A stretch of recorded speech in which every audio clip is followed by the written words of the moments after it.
Welcome mga lods for today's video. Nandito po tayo sa loob ng port ng Zamboanga City. May aayusin po tayo dito ng isang laptop Lenovo brand. Sa pagkakataong ito mga lods ay papalitan namin ito ng keyboard module. Ngayon bago po ang lahat ay pipicturean muna namin ito at ito po yung magiging reference namin pa after na maayos ito, no? Kasama po sa aming report yan. So ito nga at binuksan na namin. Ngayon tatanggalin namin yung keyboard nito. Yung dala kong mga parts ay nandito rin. At ito bubuksan na natin at papalitan po natin ito ng keyboard. Dito sa port mga loads ay ito pong tinatawag naming on-site, kung saan pupunta po yung mga service engineer para ayusin yung request na mga unit na ipapaayos ng ating kliyente, ng ating partner. So nandito na nga, binuksan na natin at tatanggalin na natin yung keyboard. At may dala po akong box na maliit, ayan po ay memory. So sa ngayon ay keyboard module muna ang papalitan dito. So ito at binaklas na natin at aalisin na natin sila. Una, tinanggal po natin yung battery. Kasama po yan talaga yung first procedure natin. Kailangan yung battery muna dahil din iniiwasan po natin yung ground. Kasi may tendency na instead na keyboard lang or anong parts man yan, kapag hindi po natin na una procedure natin na tanggalin yung battery ay may posible na mag-ground yung ibang parts. So ito nga tinanggal na natin. Ito naman yung keyboard.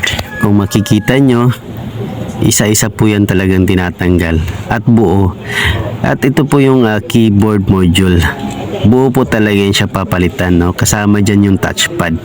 Kasi sa partner namin, kapag umorder po tayo ng keyboard, ay talagang kasama po yan talaga yung touchpad. Unless kung bibili po tayo ng touchpad lang talaga. Yan naman po depende sa unit, kung anong unit po siya or anong model. So sa Lenovo na ito ay may kasama po talaga siyang touchpad. Sa iba naman ay keyboard lang talaga at separate po yung dalawang parts na yan.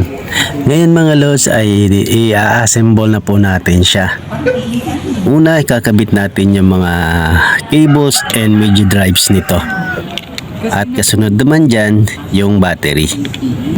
So ito na nga at kinabit na natin at tinakpan na natin itong unit na ito para i-test kung gumagana yung keyboard at yung buong unit na mismo. Alright, kung makikita natin, open Windows at papasok na tayo sa Windows desktop niya.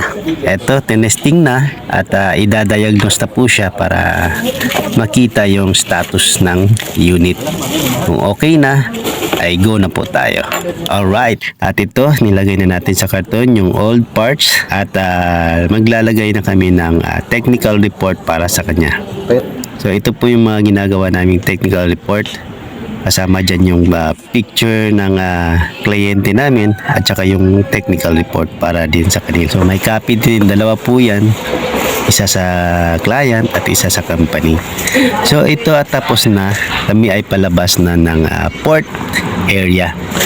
So nandito na po kami. Ito po yung port ng Zamboanga City. So makikita natin yung barko. Meron dito nakaparada, no?